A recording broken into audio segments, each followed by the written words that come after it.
Ahí están entrando.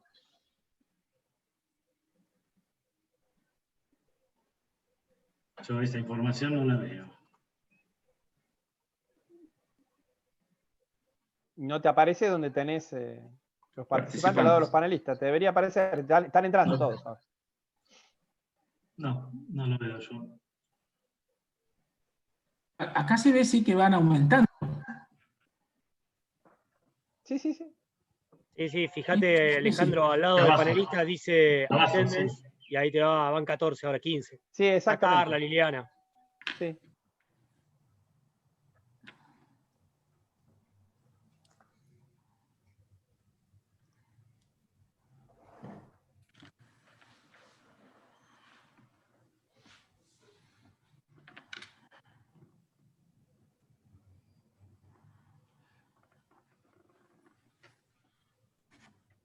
Bueno, dale, Raúl, yo los dejo.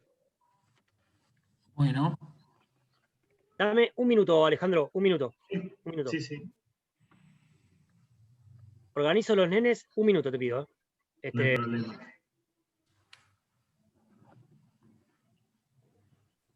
Bueno, buenas tardes a todos. Esperamos un momento para poder iniciar. Veo que ya está ingresando gente. Damos un momento para que ingresen los que están en la cola tratando de entrar a la plataforma. Y damos comienzo a...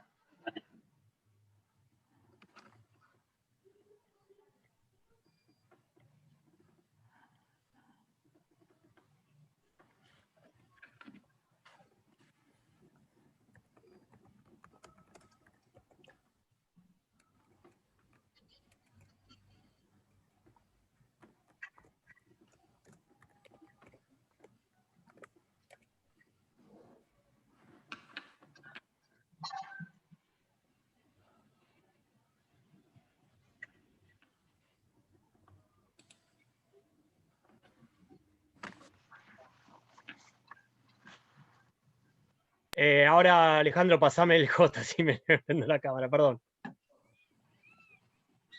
Ah, cierto que...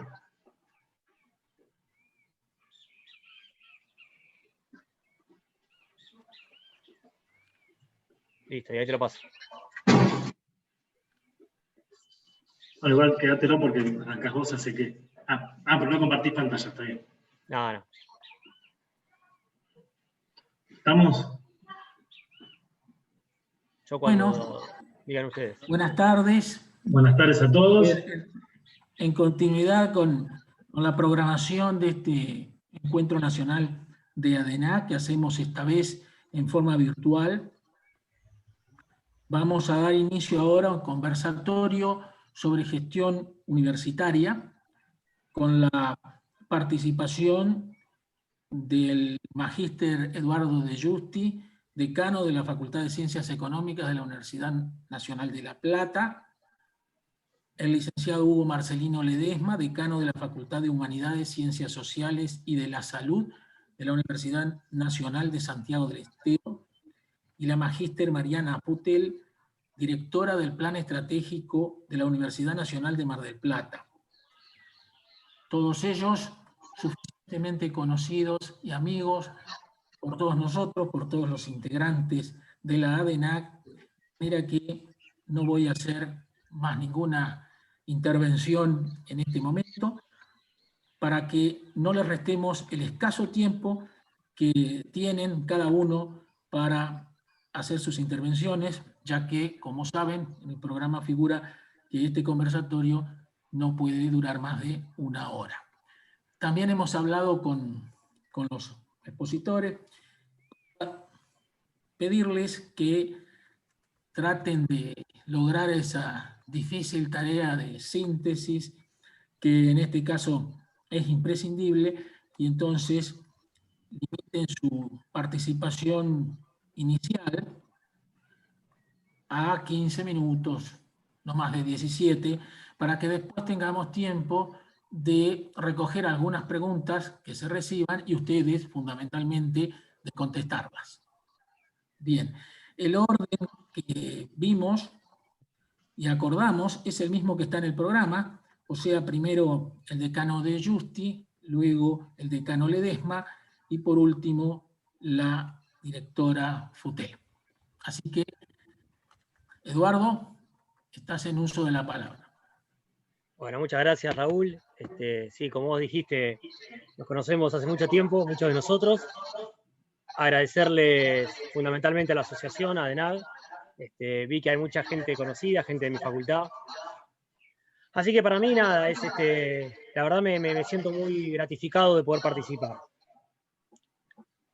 Cuando hablé con Liliana Galán, con Carla y con Alejandro del panel, la verdad que les preguntaba qué les puedo contar que sea interesante a toda gente que es de administración, a toda gente que es docente de administración general, y que además muchos de nosotros tenemos responsabilidades de gestión.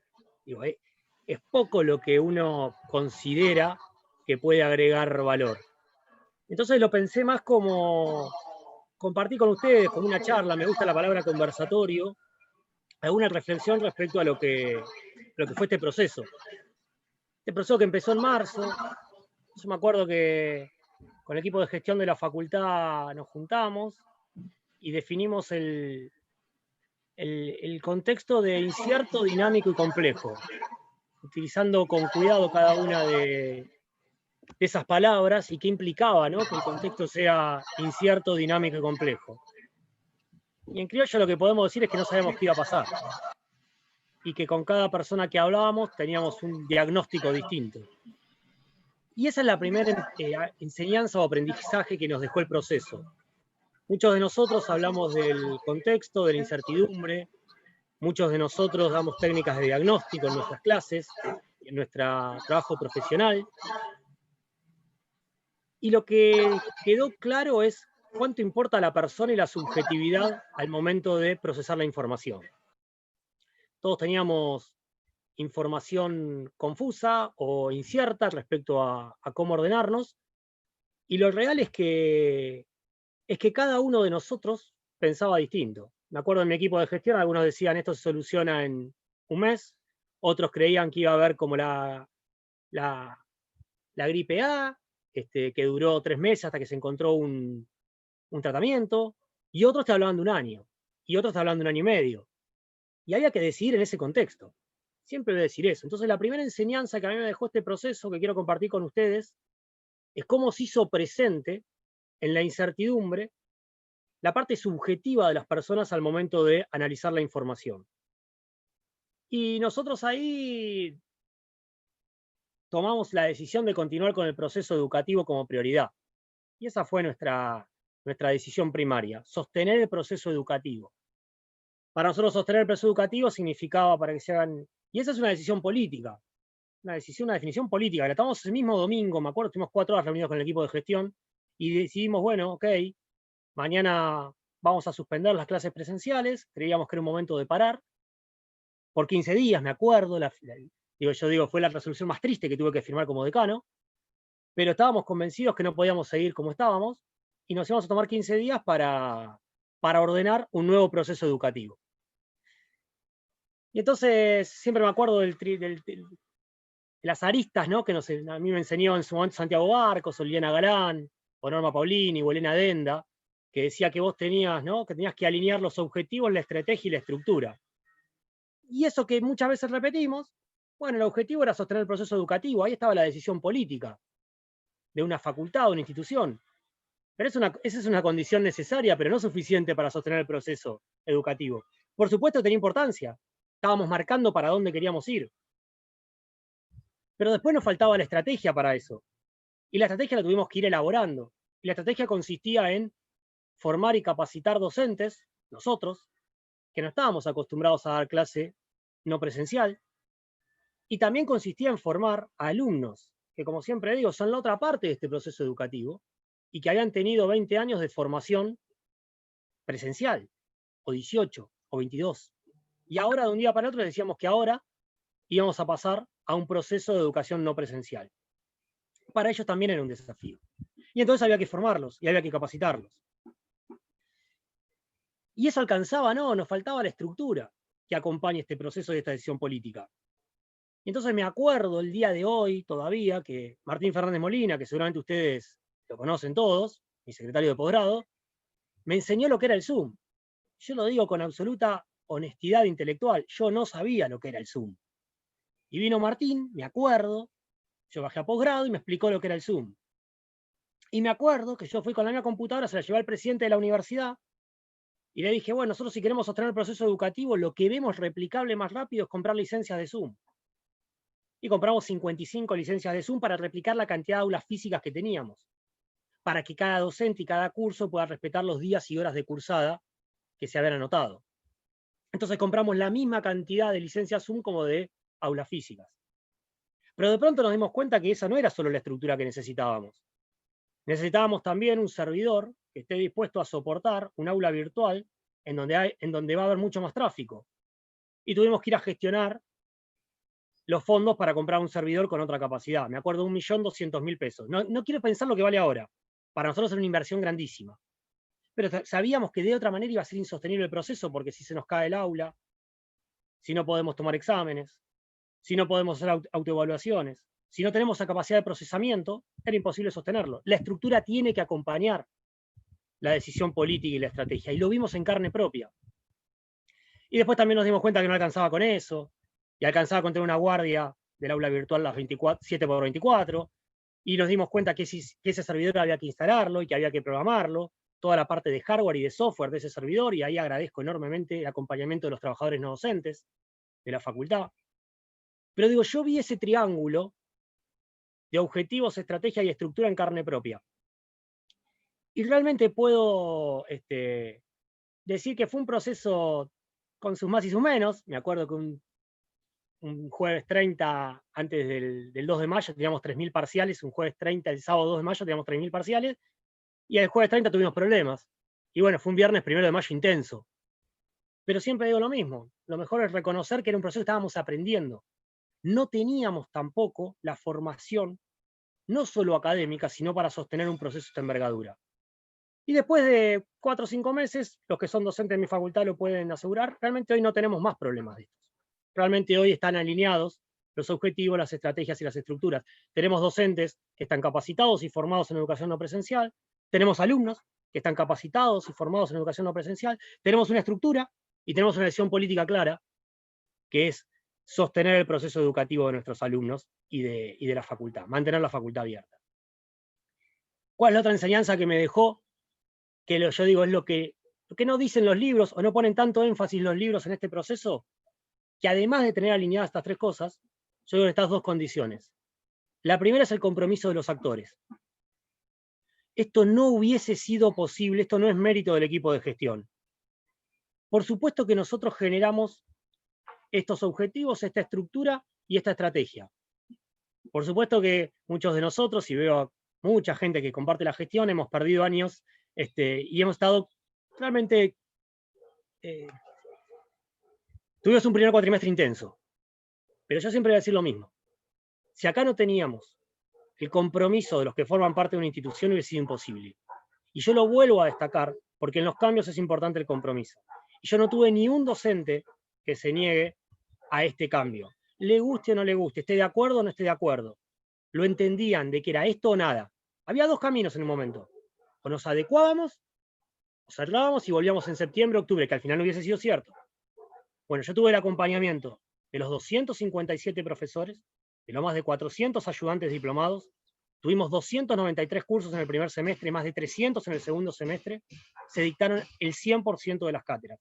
Y eso es imposible. Y eso no quiere decir que estén todos de acuerdo con lo que hicimos. Lo que sí estaban todos de acuerdo en que había que sostener el proceso educativo. Y ese compromiso con la institución es el que yo destaco y no me voy a cansar de agradecer a mi cuerpo docente. También el compromiso de los alumnos. Porque también a los alumnos le cambiamos las reglas del juego. Y esto también hay que decirlo. A ellos también le cambiamos las reglas del juego. Y ellos entendieron que era esto o nada. Que era lo que podíamos hacer, que era un proceso que estábamos aprendiendo. Y yo también tengo un absoluto reconocimiento por los alumnos de la facultad, con el respeto que se han manejado, con la capacidad de adaptación que tuvieron. Y el tercer compromiso de los trabajadores no docentes. Esto sin infraestructura, sin que sea el sostén administrativo de esto, hubiese sido imposible. Ellos también tuvieron que aprender, digo de lo más simple, asignar aulas Zoom. Bueno, eso no se sabía, sabíamos asignar aulas físicas. es otra tecnología. Ellos también tuvieron que entender que ahora necesitábamos una guardia de 7×24, y ahí estuvieron. Y entonces yo digo, si a mí me dicen qué no dicen los libros, o qué le remarcaría si tengo que remarcar este proceso, es el compromiso que necesitas para que un proceso de cambio o un proceso de esta envergadura tenga éxito, o al menos sea medianamente exitoso. Y lo segundo es la comunicación. Yo creo que parte del... Y la comunicación no es firmar resoluciones. La comunicación no es solo formal. La comunicación significa estar disponible, dispuesto y con voluntad de explicarle a todos y cada uno de los actores la necesidad de este proceso, la necesidad de este cambio. Yo tuve interminables reuniones con los profesores titulares, por supuesto, con los delegados, con los no docentes, con los alumnos. No todos te aplauden, pero yo estoy seguro que si vos explicás por qué, si vos lográs transmitir en qué basás tus decisiones, se te allana mucho el camino. Y entonces digo, hay que dedicarle en estos contextos tiempo a la comunicación. Hay que dedicarle tiempo a la comunicación informal, a escuchar, a saber, a aprender. A ver las necesidades que tienen los docentes, los alumnos. ¿Para qué? Para intentar generar, en un contexto donde cambiamos las reglas, nuevos acuerdos. Y los nuevos acuerdos requieren de consensos. Porque no vamos a poder gobernar la facultad o nuestra institución con las mismas reglas que en el pasado. Y cuando hay nuevas reglas, tenemos que construir los consensos. Y eso se construye con diálogo. Entonces, en estos momentos me pareció muy importante, fundamental, el tema del diálogo y la comunicación con los actores y los protagonistas del proceso educativo. Fundamentalmente, los docentes y los alumnos. Sin escucharlos es difícil encontrar soluciones concretas. Se me está yendo el tiempo, no me quiero extender. Sí decirles alguna cosa más, de que sostener la facultad funcionando no es solo sostener el proceso educativo. También es devolverle la institucionalidad, y ahí también tuvimos un gran trabajo para hacer funcionar el Consejo Directivo a partir del mes de mayo, encontrando nuevas reglas de funcionamiento con los consejeros, pero otra vez lo mismo, priorizando el objetivo de la institucionalidad. Y también tuvimos una actividad permanente, y ustedes lo habrán visto por las redes, y mi reconocimiento a la secretaria de Extensión, a Liliana Galán, a Carla Marosia, al secretario de Investigación, a Hugo Colaciani y a Anita Rucci como partener, al secretario de Posgrado, Martín Fernández Molina, y su segunda guitarra, como yo digo, Camila Tomás, porque la universidad es mucho más que dar clase. La universidad es enseñar en grado y posgrado, es hacer investigación, es hacer extensión y es hacer transferencia. Y ese es el proceso que nosotros pasamos. Ahora estamos más tranquilos, ahora estamos más acomodados, digo yo, pero yo destaco fundamentalmente cómo este triángulo, objetivos, estructura y estrategia, tuvimos que allanarlo, pero no hubiese sido posible. Eso para mí genera las condiciones necesarias. Las condiciones suficientes las generó el compromiso de los actores y la comunicación por parte de la gestión. Era esto lo que quería compartir con ustedes. Estoy en los 14 minutos, Raúl, no te podés quejar, y por supuesto dispuesto para continuar con el panel y compartirle cualquiera de lo que fue nuestras experiencias este primer semestre, que me imagino que fundamentalmente en el primer semestre todos los que tuvimos en lugares de gestión, todos ustedes, realmente nos fue un desafío, y a los que nos apasiona la administración, yo digo que hemos hecho un posgrado en gestión en contexto de incertidumbre. Así lo definía yo con mi equipo de gestión. Nada más que esto, muchas gracias, y por supuesto me quedo para seguir escuchar las exposiciones de los que comparten el panel conmigo, y a disposición para las preguntas que tengan. Muchas gracias. Muchas gracias, Eduardo. Muy ilustrativo lo tuyo, muy completo, a pesar del poco tiempo. Nosotros hemos tenido experiencias similares, por supuesto, y seguramente va a haber algunas preguntas sobre este tema. Entonces, Marcelino, de acuerdo a lo que habíamos dicho al inicio, quedas en uso de la palabra. Acá dice Hugo Marcelino, pero yo te conozco como Marcelino. Sí, tengo el primer nombre negado. Bueno, en primer lugar, muy buenas tardes a todos y todas las presentes. Un gusto de poder estar compartiendo este espacio quiero aprovechar para darle un saludo a la decana Esther Sánchez, que es anfitriona del evento, al profe Bellini como presidente de la DENAC, y bueno, al amigo Víctor Martínez, que nos representa desde el NOA en la mesa directiva.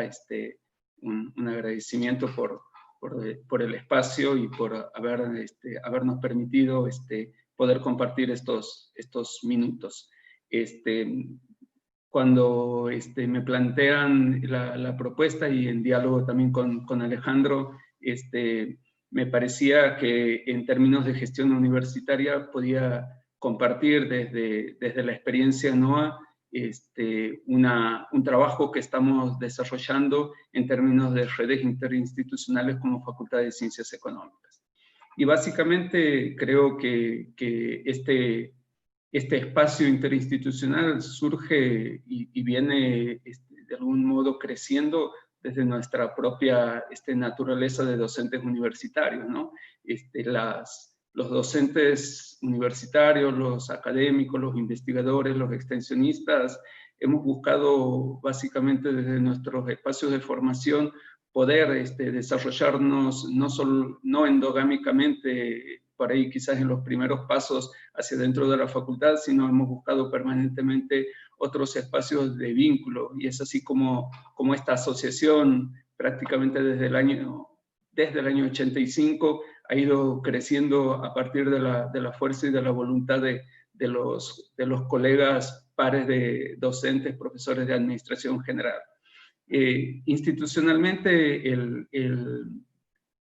el antecedente que tenemos es nuestro Consejo de Decanos de Ciencias Económicas, que allá por el año 87, y principalmente inspirado en el espíritu y en la visión del amigo Ricardo Palena Acuña, nos ha permitido unirnos las facultades que tenemos carreras de ciencias económicas, que no todas, como verán, nos llamamos facultades de ciencias económicas, en pos de algunos objetivos. Más adelante, y un poco buscando antecedentes, recuerdo el trabajo que se ha realizado en este consorcio de universidades del Norte Grande, y durante el año 2002, 2003 y 2004 hemos trabajado en las familias de carreras de ciencias económicas, buscando, entre otras cuestiones, acordar algunas cuestiones académicas, curriculares, pero también facilitar y promover la movilidad docente y estudiantil en la región. Hemos participado desde el NOA y del NEA en espacios de trabajo, pero han estado, si bien impulsados por los gestores de ese momento, pero principalmente protagonizados por los equipos docentes, por los académicos que en ese momento estábamos trabajando en las diferentes cátedras, y principalmente del ciclo básico de los 2 primeros años de carreras.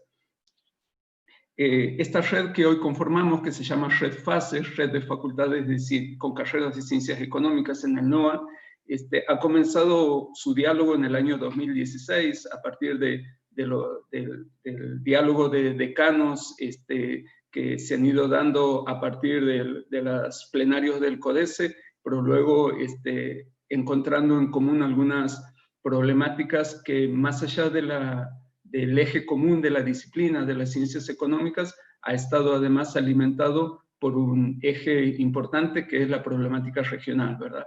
La localización geográfica nos ha marcado algunos rasgos de tipo sociales, culturales, demográficos, económicos, políticos y tecnológicos, que nos han permitido observar algunas cuestiones, rasgos en común, problemáticas en común y limitaciones en común. Esta red está conformada por 5 facultades, originariamente éramos 6, pero de manera activa estamos trabajando 5 facultades de las universidades nacionales de Jujuy, Salta, Tucumán, Catamarca y Santiago del Estero. Y si ustedes se fijan, de las 5 universidades, 4 han tenido su proceso de gestación en los años 70, a partir del plan Tacchini, ¿verdad? Creadas entre 1972 y 1973, a excepción de la Universidad Nacional de Tucumán, creada en el año 1914, si no me equivoco, pero con Facultad de Económicas desde 1947 aproximadamente.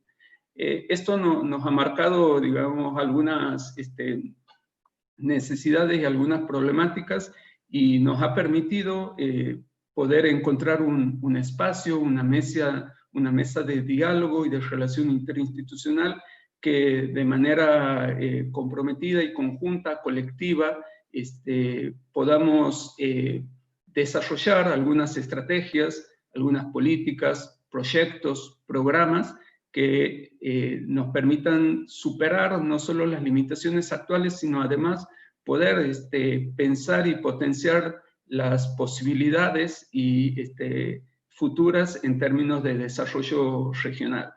La primera cuestión que surge, por supuesto, es el desarrollo de la problemática, el abordaje de la problemática académica, ¿verdad?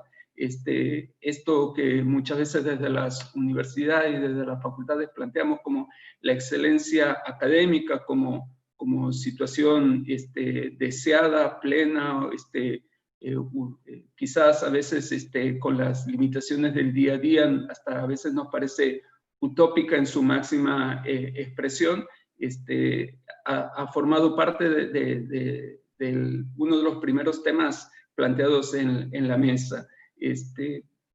Además de abordar las cuestiones de vínculo en términos de investigación, de extensión e inclusive de gestión. Creo que un factor importante y determinante a la hora de decidir la conformación de la red ha sido el proceso de acreditación cercano, ¿no? El proceso de acreditación de la carrera de contador nos ha impulsado, que si bien venía de algún modo anunciándose durante varios y bastantes años, pero no era no se transformaba en un hecho concreto, nos ha puesto en la necesidad y en la situación de generar diálogos y generar apoyos, acuerdos, colaboraciones y trabajos mancomunados. Perdón. Es así que luego de los diálogos previos, en junio del 2017 se crea esta red, y con un primer presidente que es el actual decano todavía de la Facultad de Ciencias Económicas de Tucumán, José Luis Pío Jiménez, amigo, y un comité académico ejecutivo, conformado por 2 decanos más que han ido trabajando y principalmente conformando una agenda regional a partir de las voces de todos los integrantes de la red. Y de las voces no solo de los referentes de gestión, como somos los decanos, sino de las voces de todos los equipos de gestión que se han ido sumando y han ido participando en cada uno de los plenarios que hemos desarrollado en la red. Es así que estos plenarios de decanos de la red tenían participación permanente de vicedecanos, de secretarios académicos, de secretarios de extensión, de directores de carrera, de profesores renombrados, de extensionistas, en virtud principalmente de la agenda que se iba trabajando. Abordar la problemática de manera mancomunada nos ha permitido no solo tener una primera tarea, que es pensarnos en términos de acreditación, observar nuestras fortalezas y debilidades para poder, en virtud del diálogo con el otro, transformarlas en puntos fuertes a todas y apoyar a lo que se podía a otras facultades, que eso ha sido sí una tarea inicial, pero también nos ha permitido proyectar más allá de la acreditación la actividad académica en su conjunto en todas las ciencias económicas, no solo en la carrera de contador, sino pensando básicamente en las 3 disciplinas más frecuentes que la conforman, que es además la administración y la economía. Nosotros hemos tenido una renovación institucional luego de 2 años de gestión, y quien les habla ejerce la presidencia de la red, por eso me me permito, y con la anuencia de mis colegas, poder compartir este espacio, pero también hemos podido abordar problemáticas de gestión académica, como el trabajar de manera mancomunada en una red de bibliotecas virtuales, en trabajar la posibilidad de movilidad docente en una primera etapa, para pensarlo en una segunda etapa, la movilidad estudiantil, en la necesidad de generar espacios académicos, encuentros o congresos de manera conjunta en la red. Es así que hemos desarrollado el 4º encuentro de innovación en la enseñanza en las ciencias económicas la semana pasada, donde Santiago del Estero ha sido sede, y la virtualidad nos ha permitido continuar con los eventos anuales, pensar en un congreso internacional en ciencias económicas, trabajar en 2 subredes o subnodos de esta red, que se llaman Red Fase Investigación y Red Fase Extensión, donde la mesa de diálogo está conformada por los secretarios de investigación y los secretarios de extensión de nuestras facultades, con la idea de poder desarrollar programas y proyectos interinstitucionales. La verdad que el desafío es importante, porque el trabajo y el consenso permite no solo poner, desnudar o compartir nuestras realidades, sino también pensar en cómo nuestra realidad puede ayudar a crecer y puede ayudar a consolidarse a toda la red. Hoy nuestra agenda tiene, en términos de posgrado, un desafío muy importante, muy lindo, que en muy poco tiempo creo que lo estamos impulsando, y la virtualidad nos ayuda a sostenerlo y mantenerlo en agenda permanente, que es un doctorado en red en ciencias económicas. Una de las cuestiones que, dentro de las recomendaciones del informe a la vista que hemos recibido de la CONEO para la mayoría de nuestras universidades, ha sido la de pensar y proponer un plan de formación de doctores en líneas específicas, y desde ese lugar nos parecía que como región debíamos pensar y abordar este desafío de manera colectiva, ¿no? Pudiendo superar a veces las limitaciones de tener en una sola casa un número crítico mínimo de doctores formados en las ciencias económicas, la capacidad de conformar cortes lo suficientemente sostenibles y sustentables para que puedan cursar un doctorado en una sola facultad, o de pensar que la contención académica puede desarrollarse en una sola casa. Creo que el desafío es importante, y va a dar pie seguramente a que la formación doctoral nos permita fortalecer líneas de trabajo regionales en términos de investigación, y el desarrollo de ámbitos y espacios y programas de extensión. La verdad que estoy cerca del tiempo establecido. Simplemente decirles que la experiencia es totalmente positiva para todos los que participamos. Creo que nos permite abordar problemáticas conjuntas, pero también nos da la flexibilidad para poder capitalizar en términos de las necesidades individuales que tiene cada una de las facultades, y generar un crecimiento sinérgico. Cuestiones que de manera individual nos serían muy difíciles para universidades pequeñas a medianas en proceso de crecimiento, para universidades relativamente jóvenes de 46, 47, 48 años. Las redes nos permiten consolidar el trabajo desde una perspectiva más holística, colectiva, y creo que la sinergia nos va a impulsar a crecer de manera sostenida en el tiempo. Básicamente eso quería compartirles. Estoy dispuesto a poder complementar cualquier comentario que consideren pertinente. Muchas gracias por el espacio y espero haber sido claro. Gracias.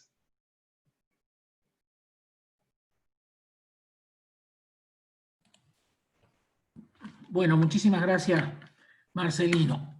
Una experiencia muy interesante, muy importante y útil, y que constituye un ejemplo para los que estamos en otras regiones de lo que se puede hacer cuando se trabaja en conjunto. Y se trabaja en conjunto para tratar problemas que son comunes a la región, a las universidades en este caso de la región, y que tratarlo a nivel nacional no es, en este caso, quizás lo más recomendable, precisamente por la cercanía a donde la problemática se encuentra y la mayor posibilidad y facilidad de diagnosticar y de, consecuentemente, encontrar respuestas adecuadas a los problemas locales o regionales. Bueno, entonces damos ahora la palabra a la tercera expositora, la magíster Mariana Futel, también muy conocida por todos nosotros, que va a ser la que cierre esta primera parte del conversatorio para que después podamos atender algunas preguntas. Adelante, Mariana. Bueno, gracias, Raúl. Gracias digamos, a DENAF por la invitación y bueno, y gracias a todos las y los colegas que nos están acompañando, porque creo que bueno, que así como para mí fue muy interesante escucharlo a Eduardo y a Marcelino, creo que también va a ser muy interesante lo que vamos a poder compartir después a partir de los comentarios y de las preguntas de cada uno. Bueno, cuando me invitaron también, como Eduardo, pensaba qué compartirles este año, un año que había sido, bueno, un año especial, donde había habido, digamos, cambios que realmente podemos decir disruptivos, ¿no? Y yo había venido y había presentado nuestro plan estratégico participativo, del cual nos sentíamos así como orgullosos. Había después presentado al año siguiente el poder traducirlo en un plan de gestión con indicadores. Y bueno, y lo que iba a ser nuestra idea este año era recibir el informe de la evaluación institucional externa de CONEAU y de alguna manera repensarnos y repensar el plan estratégico a partir de eso. Y en realidad, bueno, dije, me parece interesante pensar y compartir juntos algunas ideas respecto del tema de evaluación institucional y de cómo esto moviliza a las organizaciones. Y de alguna manera me pareció interesante hacerlo porque yo estoy como de los dos lados del mostrador, ¿no? Recibimos en nuestra universidad la evaluación externa de CONEAU y yo soy evaluadora de CONEAU, ¿no? Y he evaluado varias universidades e incluso ahora en la pandemia, en el primer cuatrimestre, estuve participando de la evaluación de la Universidad Nacional de Jujuy y ahora estoy evaluando la Universidad Tecnológica Nacional, ¿no? Entonces, digo, bueno, y todo esto que a uno se le produce y los interrogantes que se le generan en el momento que va a evaluar otra universidad. Entonces, la primera cuestión tiene que ver, hoy Marcelino decía, bueno, esto de la excelencia que puede parecer una utopía, y bueno, y esta cuestión de la calidad en la cual estamos siempre en búsqueda, ¿no? Y digo, nosotros desde la administración fuimos evolucionando desde el concepto fordista de calidad hasta, bueno, los procesos de calidad total y todas estas cuestiones donde ya eran de un carácter más multidimensional y desde la mirada de distintos stakeholders. Pero, digo, la calidad en educación tiene una complejidad particular. ¿Y por qué decimos esto? Bueno, porque en realidad cuando lo pensamos para los académicos refiere a los saberes. Cuando pensamos y hablamos de calidad con los empleadores tiene que ver con las competencias. Con los estudiantes tiene que ver con la empleabilidad. a la sociedad pensamos en términos de qué ciudadanos les estamos devolviendo, ¿no? Para el Estado, ¿cómo se da esta cuestión de desarrollo social y humano, del desarrollo del capital humano y de los recursos invertidos para hacerlo? Y cómo esto es un concepto además relativo, que uno lo tiene que analizar de manera situada, es decir, considerando, bueno, las características de emplazamiento de esa universidad, del entorno socioproductivo y político en el cual se desarrolla, de, digamos, las características socioeconómicas de la población, del núcleo poblacional en el cual está inserto, ¿no? Entonces, bueno, de alguna manera este concepto, digamos, que vemos que es complejo y multidimensional, es el que de alguna manera intentamos abordar en el proceso de evaluación institucional. Un poco también pensar que esto de la evaluación institucional surgió en la agenda de los gobiernos en alguna medida para restablecer lo que podríamos llamar la confianza social en las instituciones, ¿no? O sea, en un momento que hubo una proliferación de instituciones de educación superior, bueno, llevaba a decir la acreditación era como una medida de confianza, ¿no? Y de alguna manera actuaba como un cierto complemento, ¿no es cierto?, de esa autorregulación o autonomía que tenemos las universidades públicas. Y también si lo pensamos vinculado a algo que incluso charlábamos hoy a la mañana con el vicerrector, que es el encargado de nuestra universidad de lo que tiene que ver con la estrategia de internacionalización, hoy digamos, los procesos de evaluación y acreditación, de alguna manera también significan una garantía de confianza para los procesos de internacionalización que de alguna manera, digamos, constituye un punto básico en la agenda de la educación superior de hoy y con mirada de futuro. Entonces, a ver, ¿qué es, qué no es la evaluación o cómo no queremos mirar a la evaluación institucional, ¿no? Y esto uno lo ve cuando llega como evaluadora a las universidades, ¿no? Digamos, a diferencia de lo que ocurre con las carreras, que acá hablábamos si existen estándares, y yo ahora voy a marcar una breve diferenciación, nosotros al hacer evaluación institucional no trabajamos en base a estándares comunes, ¿sí? Sino que básicamente pensamos y tenemos que conocer y respetar el plan de desarrollo institucional o el plan estratégico que cada institución se ha dado, ¿sí? Entonces, digamos, por eso es que no puede ser, ni puede ser neutral, ni puede ser ahistórica. Justamente este proceso tiene que ser un proceso situado, que no busca homogenización, ¿sí? Acá buscamos preservar, resaltar y acompañar una singularidad en un proceso de aprendizaje, ¿sí? Entonces realmente muchas veces dicen y decimos, porque cuando estamos con los temas de acreditación de carreras, todos decimos, che, bueno, hagamos una ordenanza para que esto nos quede para la acreditación, ¿no? Entonces muchas veces aparecen estas conductas institucionales de alguna manera adaptativas, o cuando uno llega y las convocatorias a los grupos son grupos, vamos a decir, demasiado elegidos, ¿sí? Que no hay heterogeneidad de actores, ¿no? Entonces, si no, hacemos un como sí de la evaluación, ¿no? Y donde lo que en principio no se quiere, o sea, y es lo que se logra cuando se la concibe con un mecanismo de control, es pensar en que los cambios sean cosméticos.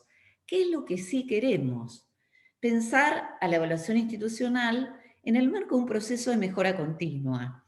Y esto implica una continuidad en ese proceso participativo de planificación como una instancia, digamos, de retroalimentación y de continuar ese proceso de reflexión, ¿no? Implica considerarlo en el marco complejo del concepto de calidad del que estuvimos hablando, implica pensar la especificidad, respetar la especificidad y la singularidad de cada institución de educación superior. Digo, yo les voy a decir, yo creo que a las organizaciones se les produce un proceso de aprendizaje, pero nosotros como evaluadores tenemos un proceso de aprendizaje muy profundo. Porque, digo, para mí la experiencia de haber evaluado a la Universidad Nacional de Moreno en el tercer cordón del conurbano fue una experiencia muy diferente de haber evaluado Río Cuarto, de haber evaluado Jujuy, ¿sí? ¿Por qué? Porque implican contextos sociales y políticos diferentes. Cuando la gente en Jujuy nos contaba que cuando abrieron su estrategia tuvo que ver con la apertura de extensiones áulicas, y esto tenía que ver con poder llegar a gente que si no, de ninguna manera hubiera concurrido a la universidad, ¿sí? Entonces, esta evaluación en términos de mejora continua implica claramente un enfoque sistémico, implica un enfoque participativo, donde los actores, digamos, todos los actores que hacen a la comunidad universitaria forman parte de este ámbito.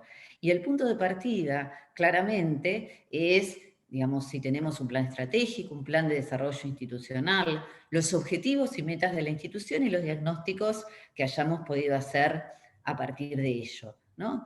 Entonces, acá compartirles dos frases de autores que trabajan estos temas y que nos permiten entender, en definitiva, que la calidad es una construcción colectiva, pero que una construcción colectiva que se define según los intereses, digamos, de los participantes internos y externos vinculados en esa universidad en un momento determinado. ¿Sí? Es decir, no es un concepto unívoco, sino que esa noción de calidad es construida a través de consensos y negociaciones entre los actores en un momento determinado de tiempo. Y a partir de eso, entender a la evaluación como un concepto político-pedagógico, ¿sí? Es decir, va a estar asociada a la búsqueda de la calidad y la excelencia, ¿no? Y en principio lo que se entiende es que esta evaluación es un medio que nos permitirá tomar decisiones de mejora que operen, bueno, sobre las distintas funciones sustantivas y sobre las funciones de apoyo para desarrollarlas. ¿Qué pasó con la evaluación universitaria en la Argentina? Bueno, un poco empezó a tomar fuerza en el marco de la reforma del Estado, ¿no? Se instala a partir de la década del 90 en la agenda política. Desde más o menos el 95 en adelante se institucionaliza, obviamente, ustedes saben que tuvo, digamos, sus bemoles en relación a la resistencia de algunos actores, ¿sí? Y aquí aparecen dos cuestiones, ¿no? El tema de lo que es evaluación, en la Ley de Educación Superior aparecen lo que es la evaluación de las carreras reguladas en el artículo 43, que son aquellas profesiones de interés público, las carreras de posgrado y lo que estamos hablando de la cuestión de la evaluación institucional. Y ahí, bueno, todos mencionamos a CONEAU porque cuando tenemos que satisfacer las necesidades de la evaluación, bueno, nos aparecen todas estas cuestiones que surgen cada vez que somos evaluados, ¿no? Entonces, bueno, ¿qué hace CONEAU? Estas cosas que estuvimos hablando, ¿no es cierto? ¿cierto? Y también se pronuncia sobre proyectos institucionales y da autorización provisoria y reconocimiento definitivo a universidades privadas. En esto que les digo, de generar una calidad y confiabilidad tanto para la ciudadanía en su conjunto, como en el marco de la estrategia de internacionalización. Entonces, me parece importante a lo que venimos charlando distinguir lo que tiene que ver con la función de acreditación de carreras, ¿sí? Que sí, ahí hay un proceso orientado un poco al control de calidad y a la garantía pública que se ofrece a través del cumplimiento de determinados estándares, pero que como todos sabemos, esos estándares son consensuados desde la propia disciplina, ¿sí? Y la evaluación institucional, que es, como les digo, el proceso en el cual yo quiero centrarme. Y la evaluación institucional debe ser un proceso permanente, que tiene que estar orientado en esta mirada de mejora continua, ¿no? Y que de alguna manera lo que permite es ir acompañando el plan de desarrollo institucional y permitiendo, digamos, o motorizando el necesario proceso de reflexión por parte de los actores institucionales y por parte de quienes deben tomar decisiones. Entonces, a modo de conclusión, y para decir por qué a mí me interesó traer hoy este tema, porque digo, yo creo que claramente pone en valor algo que nosotros, digo nosotros porque, bueno, nosotros estamos en decisiones y conducción estratégica en la facultad con Alejandro, entonces algo que nosotros decimos en las aulas y que tenemos la plena convicción de que funciona en las organizaciones. Digo, un plan estratégico que orienta la gestión, esa gestión cuyo éxito deriva de la calidad y el ritmo de las decisiones que se toman, y que luego, pasando por este proceso de evaluación institucional que nos lleva a reflexionar respecto de las distintas funciones sustantivas, la interacción entre ellas y cómo articula el gobierno de la universidad en este sentido, qué nos pasa con los recursos, con la infraestructura, bueno, las distintas dimensiones que hacen a la gestión organizacional, y que esto nos va a dar, digamos, necesariamente un feedback y una necesidad de actualizar y de volver a reflexionar sobre nuestro plan estratégico, produciendo en definitiva ¿qué? Aprendizaje organizacional. Entonces, desde ahí es donde tengo la plena convicción que se trata de un círculo virtuoso entre el planeamiento y la evaluación institucional.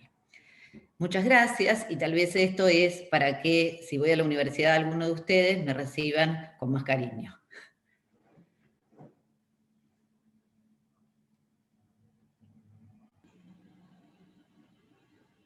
Mariana, si querés dejar de compartir la pantalla. Perdón.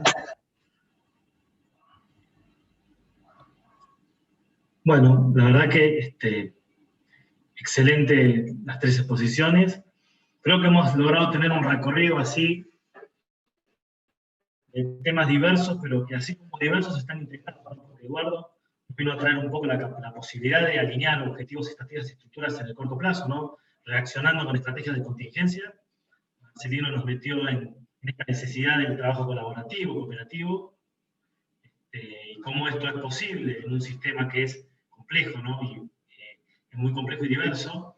Finalmente con Mariana poder llegar al planteo ya de más largo plazo, ¿no? Más estratégico, que después facilitan los procesos.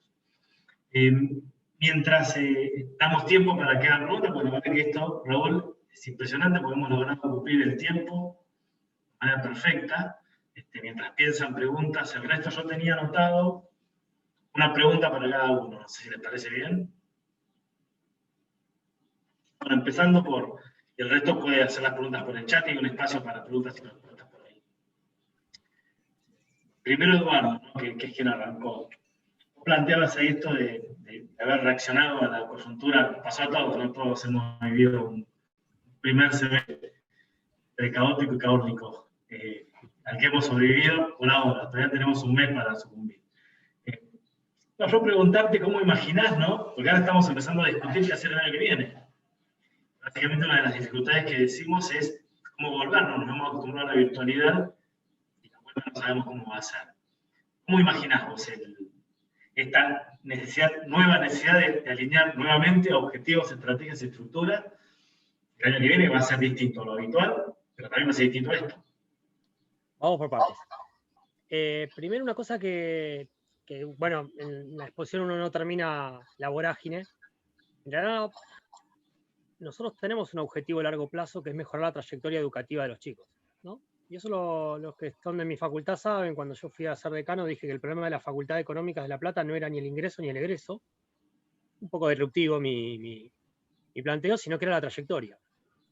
Y que nosotros teníamos que dejar de la discusión barata de cuál es el porcentaje de ingreso-egreso. Cuando hay ingreso masivo y restricto, ese porcentaje por lo menos hay que relativizarlo y hay que saber de qué estamos hablando.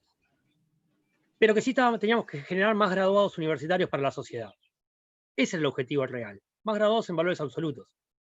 Y que eso se tenía que hacer mejorando la trayectoria educativa, porque el chico que llega a quinto año, siempre hablo de La Plata, a la Facultad de Económicas de La Plata se recibía. Entonces el problema era que no llegaban. Y para eso teníamos que hacer que el alumno y el docente convivan más en el aula. Es polinómico el problema, pero ¿qué podíamos hacer? Bueno, hacer que el alumno y el docente compartan más. Y es lo que estamos haciendo. Y la pandemia fue un desafío para sostener este objetivo de mayor trayectoria educativa en la facultad.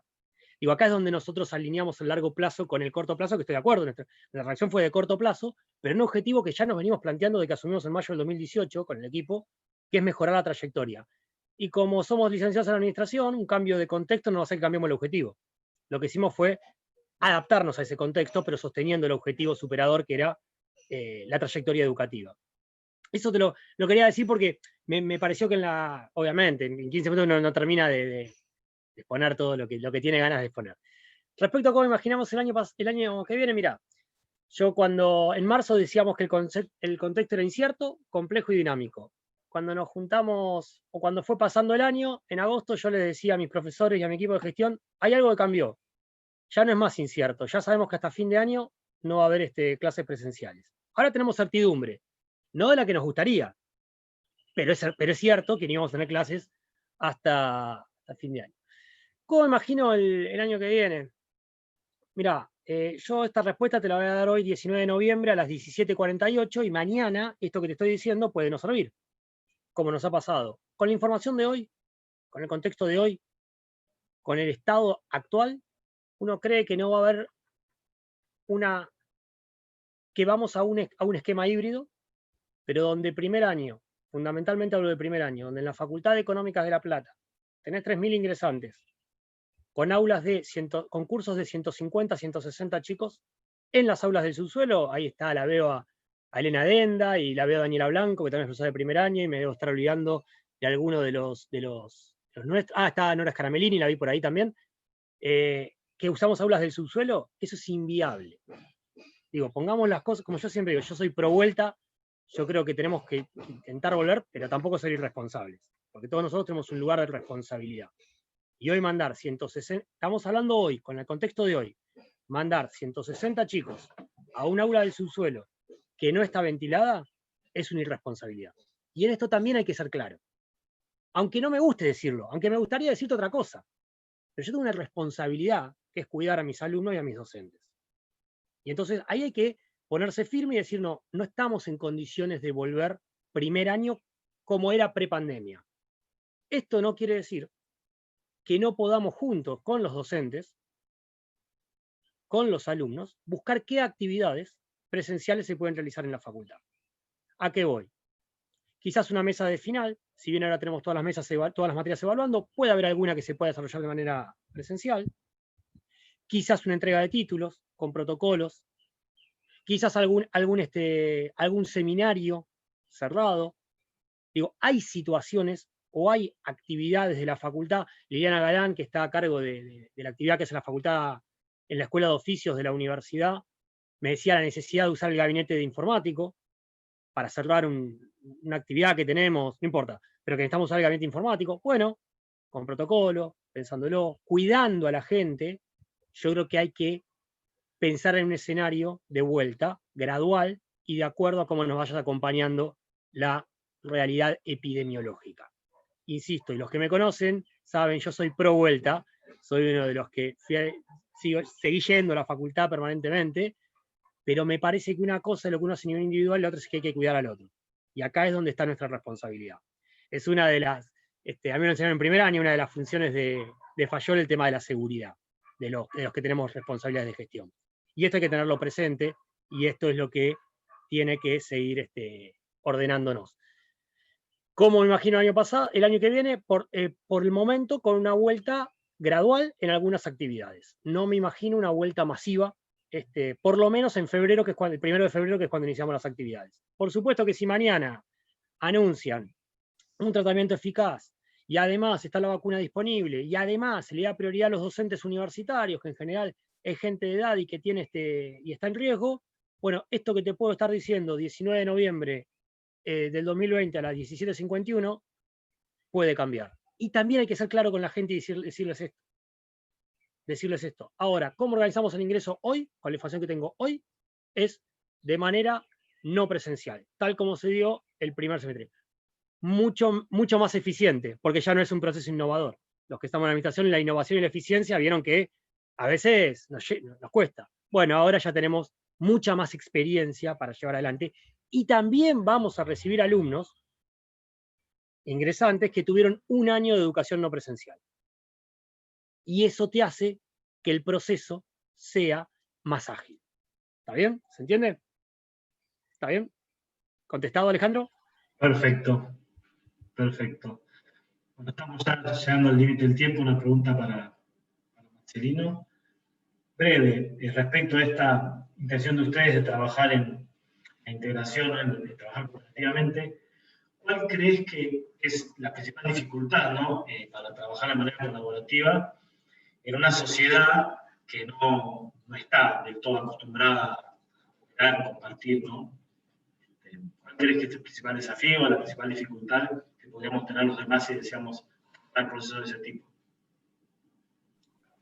Sí, es tal cual lo planteas, Ale.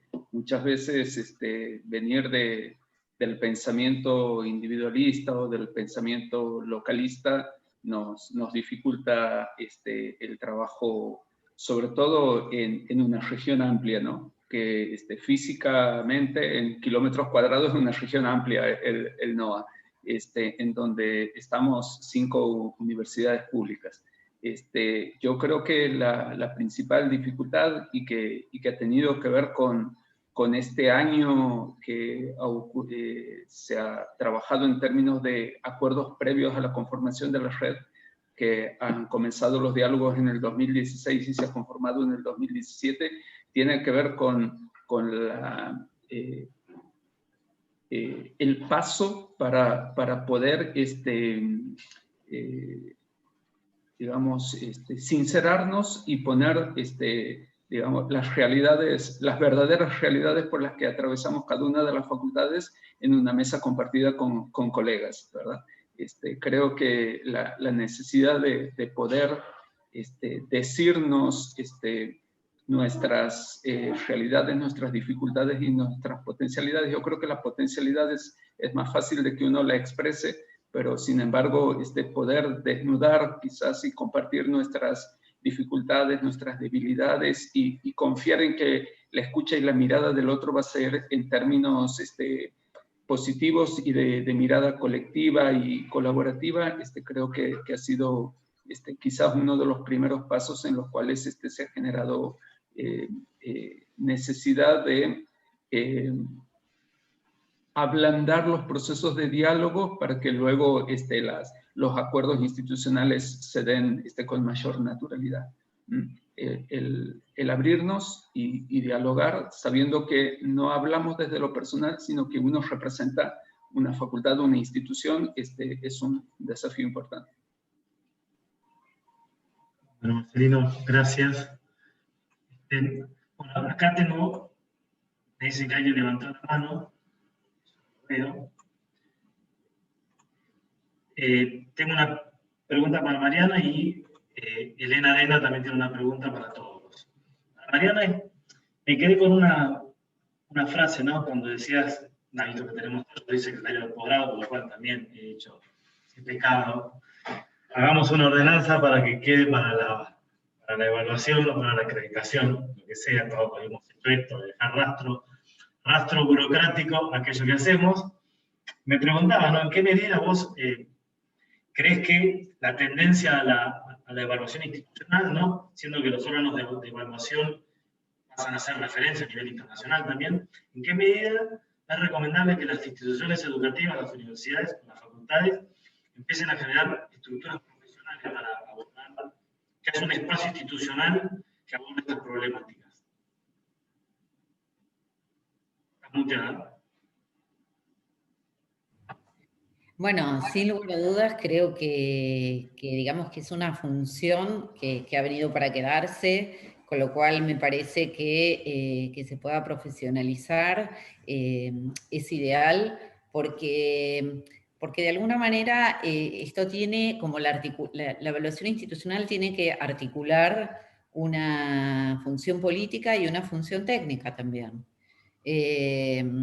Y una función de conocimiento normativo, y digo, así como bueno, el cogobierno tiene, digamos, esta cuestión de poder capitalizar una diversidad muy interesante que tenemos en las universidades, también ocurre bueno, que interactúan personas que por ahí no necesariamente tienen experiencia y formación en gestión, entonces, y que cambiamos cada 4 años, con lo cual, digamos, para poder dar una cierta previsibilidad institucional, que es esa que buscamos con planes estratégicos, con planes de desarrollo, poder contar con estructuras profesionalizadas que acompañen y faciliten estos procesos, sin lugar a dudas, es fundamental.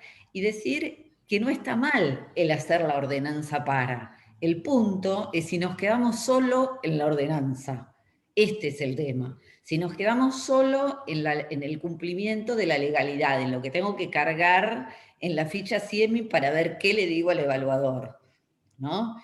Y la realidad es que lo más rico de la evaluación es la interacción con los actores, ¿no? Y bueno, y donde ahí uno, por ejemplo, pregunta cómo es la composición política, y digo, y es muy fácil darse cuenta, porque digo, la universidad, un rasgo de identidad de la universidad en términos de nuestros queridos Jorge Etkin y Leonardo Sbarstein, es justamente la diversidad de miradas, ¿no?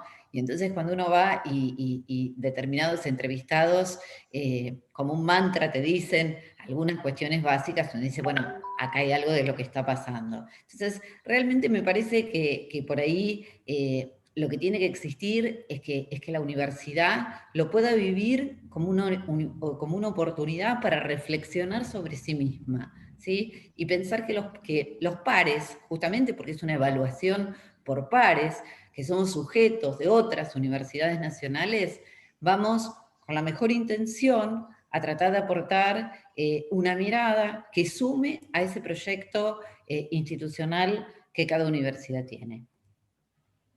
Bueno, Mariana, gracias. Tenemos una pregunta de Elena y le dejo a Raúl para que cierre este espacio. Elena, pregunta para cualquiera.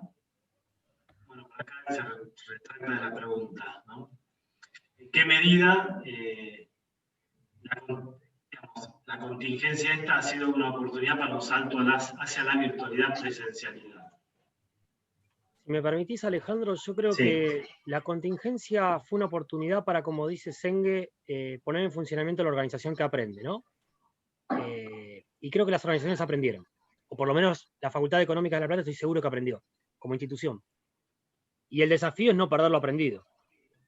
La virtualidad o la no presencialidad trae fortalezas y debilidades, trae oportunidades. Digo, no todo es bueno, no todo es malo. Lo que digo es, si logramos aprender, la institución va a estar mejor. Y quedarnos con las posibilidades que nos da la tecnología en el escenario post-pandemia. Estoy convencido que muchas de las cosas que hemos aprendido a preparar clases ya de lectura, autoevaluaciones, la presencia en los centros regionales, bueno, creo que ha habido un aprendizaje enorme del proceso educativo, que muchas son replicables en la presencialidad, otras son particularidades de la no presencialidad, pero todo refuerza un proceso educativo mejorado. Y me parece que sería un pecado no aprender de la oportunidad que tuvimos. Yo creo que nos hubiese llevado años aprender lo que tuvimos que aprender en 3, 4 meses como institución. Y me parece que es una oportunidad, claramente fue una oportunidad. Yo quiero agregar algo, digo, coincido con Eduardo que sí, que fue una oportunidad, y que fue una oportunidad sobre todo para aquellos que pudieron entender que era un contexto distinto y que por lo cual requería de estrategias diferentes, ¿sí? Digo, me parece que todavía queda en algunos casos un salto cualitativo por realizar de aquellos que quedaron anclados en pretender hacer lo mismo en un contexto que era diferente, ¿sí? Y me parece que en un espacio de personas con formación en administración, me parece que esto era algo que quería, una reflexión que quería compartir. Sí, comparto plenamente. Permíteme solo agregar, y justamente en perspectiva de lo que uno espera en el año 2021, es justamente la posibilidad y la oportunidad de ir a partir de este diagnóstico sabiendo cuáles son los ámbitos en donde le tiene que prestar mayor atención a este fortalecimiento de la virtualidad, de las herramientas, de las competencias y de los talentos de las personas, y en cuales, a pesar de poco tiempo, han empezado a andar más, con más autonomía y mayor creatividad e impulso propio. Así que una oportunidad plena. Bueno, Raúl, te dejo el espacio para que cierres. Bueno, gracias Alejandro. Estoy contentísimo, como creo estamos todos, porque realmente este conversatorio ha sido muy provechoso. Ya he hablado de las dos primeras intervenciones, cuando concluyeron. En el caso de Mariana también ha sido una exposición muy, muy instructiva de alguien que conoce de lo que habla desde adentro y que nos ha puesto el acento en ciertos asuntos o cuestiones que es muy importante tener en cuenta, y a veces uno que no conoce tanto no les da la importancia debida. Y también todos han hablado en algún momento de las organizaciones que aprenden, y creo que esto es lo que podríamos tomar como denominador común, que está por supuesto muy influenciado por lo que ha pasado, por la pandemia que todavía nos azota, pero que ha sido tomado en todos los casos con un espíritu optimista, constructivo y resuelto a aprender. Esa es la palabra, el aprendizaje para mí como síntesis. Muchísimas gracias a todos, absolutamente.